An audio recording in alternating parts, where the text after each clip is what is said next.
আসসালামু আলাইকুম। আশা করি সবাই ভালো আছেন। ব্যাংক পরীক্ষায় কি ধরনের কোশ্চেন আসে, প্র্যাকটিক্যাল পরীক্ষা এবং কিভাবে এগুলো সমাধান করবেন, তো এগুলো আমি আপনাদেরকে ধারণা দেব এই লিসনে। তো আমাকে একটা শীট শেয়ার করেছিল আমার ফেসবুক পেজে, যে এক ভাই বলছিল যে ব্যাংক পরীক্ষায় এই ধরনের কোশ্চেন আসে, তার ফ্রেন্ডের কাছ থেকে একটা শীট নিয়ে আসে, তো সে ব্যাংকে জব করে। তো এখানে যে ধরনের প্রশ্নগুলো আসে সেই শীট থেকে আমি আপনাদের কাছে শেয়ার করব যে কি ধরনের কোশ্চেন আছে। এই কোশ্চেনগুলো এখানে 6টা লেসন আমি রাখছি, এখানে টোটাল 9টা ছিল। তো প্রত্যেকটা লেসন আমি আলাদা আলাদা করে আপনাদের সাথে শেয়ার করব। তো এখানে যদি আমি এক ভিডিওতে এতগুলো লেসন শেয়ার করি, এক্ষেত্রে ভিডিওটা অনেক বড় হয়ে যাবে। এই জন্য প্রত্যেকটা আমি পার্ট পার্ট করে শেয়ার করব আমার পেজে এবং ইউটিউব চ্যানেলে। কি ধরনের কোশ্চেন গুলো আসে দেখুন। এখানে লেসন নাম্বার 1, তো এখানে বলছে যে please populate the column revenue in table 1 with data from table 2। Table 1 A table 2 থেকে রেভিনিউ এখানে ডাটাটা নিয়ে আসতে হবে। তো এখানে বলছে, তারপরে বলছে যে for product missing in table 2 or your value return NA as result. এখানে আমাদের যে প্রোডাক্ট নেম গুলো আছে, এই প্রোডাক্ট যদি 2 নম্বর টেবিলে খুঁজে না পায়, এখানে রেজাল্ট হিসেবে দেখাবে এনএ। কোন ফর্মুলা ইউজ করব সেটা কিন্তু ইনস্ট্রাকশন দেয় নাই, তো আপনাকে বুঝে নিতে হবে কোন ফর্মুলাটা এই কাজটা করার জন্য নিতে হবে। তো এখানে আমাদের দুইটা ফর্মুলা ইউজ করতে হবে, একটা হচ্ছে ভ্যালুকপ আর একটা হচ্ছে ইফ ইরোয়ার। যদি ইরোয়ার ভ্যালু শো করে সেক্ষেত্রে আমাদের ইফ ইরোয়ার ফর্মুলাটা ইউজ করতে হবে রেজাল্ট নিয়ে আসার জন্য, এবং ডাটা খুঁজে নিয়ে আসার জন্য ভ্যালুকপ ইউজ করতে হবে। তো চলুন দেখা যাক কিভাবে করা যায় এই কাজটা। তো প্রথমে আমরা ইকুয়াল সাইন দেব, যে কোনো ফর্মুলা লেখার পূর্বে ইকুয়াল দেওয়ার পরে ভ্যালুকপ লিখবো। ভিএল লেখার সাথে সাথে নিচে আপনার ভ্যালুকপ চলে আসছে, আমরা এখানে ট্যাব বাটনে ক্লিক করব। এখান থেকে বলছে যে লুকআপ ভ্যালু, আপনাকে এখানে প্রত্যেকটা জিনিসের ইনস্ট্রাকশন দিয়ে দেবে। যদি এইগুলো আপনি বুঝতে পারেন তাহলে যে কোনো ফর্মুলায় আপনার জন্য সহজ হয়ে যাবে। তো প্রথমে বলছে লুকআপ ভ্যালু, আমরা লুকআপ ভ্যালু হচ্ছে প্রোডাক্ট, এই প্রোডাক্ট দিয়ে আমরা খুঁজবো হচ্ছে রেভিনিউ। তাহলে আমরা এই প্রোডাক্টটাকে সিলেক্ট করে দিলাম, প্রোডাক্ট 1। এখান থেকে আমরা কমা দিয়ে দেবো। এরপর হচ্ছে টেবিল অ্যারে, তো 2 নম্বর টেবিল থেকে আমাদের ডাটা নিয়ে আসতে হবে, সেই জন্য আমাদের 2 নম্বর টেবিলটাকে পুরোটা সিলেক্ট করে দিতে হবে।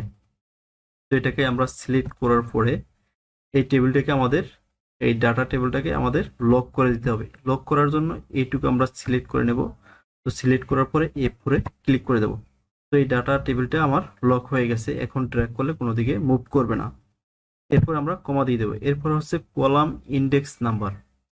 তো আমরা যে এই ডাটাটা খুঁজবো প্রোডাক্ট নেম দিয়ে, এই টেবিলের কত নাম্বার কলামে আছে। তো এখানে হচ্ছে প্রোডাক্ট নেম হচ্ছে 1 নাম্বার, রেভিনিউ হচ্ছে 2 নাম্বার, তাহলে কলাম ইন্ডেক্স নাম্বার হবে 2, রেভিনিউ আছে 2 নাম্বারে, তো আমরা 2 দিয়ে দিলাম। এরপর হচ্ছে রেঞ্জ লুকআপ, এটাকে আপনি কোন ফরম্যাটে আপনি লুকআপ করবেন। যদি অ্যাপ্রক্সিমেট হয় তো এখানে ট্রু লিখে দেবেন, যে কাছাকাছি যদি কোনো রেজাল্ট পায় সেক্ষেত্রে কাছাকাছি রেজাল্ট শো করবে। আমরা সবসময় এক্সাক্ট ম্যাচের জন্য 0 দিয়ে দেবো, যে কোনো এখানে কোনো সময় আমরা ট্রু সিলেক্ট করবো না, ফলস অথবা 0 সিলেক্ট করে দেবেন। 0 টলারেন্সে আমরা ডাটাটাকে আমরা খুঁজবো। তো এখানে ব্র্যাকেট দিয়ে ক্লোজ ব্র্যাকেট দিয়ে দিলাম, ফার্স্ট ব্র্যাকেট দেওয়ার পরে এন্টারে ক্লিক করবো। জাস্ট এই দেখুন আমার রেভিনিউ চলে আসছে। এখন এখান থেকে আমরা জাস্ট কপি করে নিচের দিকে সিলেক্ট করে ফর্মুলা পেস্ট করে দেব। ফর্মুলা পোস্ট করে দিলে দেখুন এখন যেগুলো আমার ডাটা টেবিল 2 তে খুঁজে পায় নাই সেগুলো এনে আসছে। তো এনে আসছে, আমাকে বলছে যে এনে রেজাল্ট দেখাবে, তো এটা ইরর এনে, তো আমাদের সেম এই এনেটা বসাতে হবে। এটার জন্য আমাদের আরেকটা ফাংশন নিতে হবে, সেটা হচ্ছে ইফ ইরর। তো এখানে ইরর শো করছে, তো ডাটা খুঁজে পায় নাই প্রোডাক্ট 6, এখানে কিন্তু এন্ট্রি নেই এই টেবিলের ভিতরে, সেজন্য এনে আসছে। এটার জন্য আমরা ইফ ইরর ফাংশনটা ইউজ করবো। এই যে ইফ ইরর দেওয়ার পরে এখানে আমাদের ভ্যালু তো এখানে নিয়ে আসে, এখান থেকে আমাদের যদি ইফ ইরর ভ্যালু হয় সেক্ষেত্রে আমরা কি বসাবো, এখানে একটা কমা দেওয়ার পরে ডাবল কোট এনএ। এই যে আমাদের এনএ রেজাল্ট শো করতে বলছিল, এনএ দিয়ে দিলাম, এরপরে ডাবল কোট ফার্স্ট ব্র্যাকেট দিয়ে দিলাম, দেওয়ার পরে এন্টারে ক্লিক করব। জাস্ট আবার আমরা এই ফর্মুলাটাকে কপি করব, কপি করার পরে নিচের দিকে সিলেক্ট করে ফর্মুলা পেস্ট করে দেব।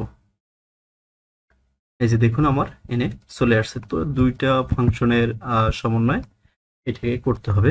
তো এই জিনিসটা যদি আপনারা বুঝতে পারেন, এখানে পরীক্ষার সময় আপনাকে একটা ইনস্ট্রাকশন দেবে কিন্তু বলবে না যে কোন ফর্মুলা আপনি ইউজ করবেন। তো এভাবেই আপনারা করতে পারবেন, আর এগুলো প্র্যাকটিস করলে অনেক সহজ হবে। তো এই ধরনের ভিডিও পেতে অবশ্যই আমার পেজ থেকে দেখলে ফলো করবেন, এবং যদি ইউটিউব চ্যানেল থেকে দেখেন অবশ্যই সাবস্ক্রাইব করবেন এবং শেয়ার করুন আপনার বন্ধুদের সাথে, যেন তারাও এই ভিডিও দেখে উপকৃত হয়। তো আজকে এই পর্যন্তই, সবাইকে ধন্যবাদ, সবাই ভালো থাকবেন, আসসালামু আলাইকুম।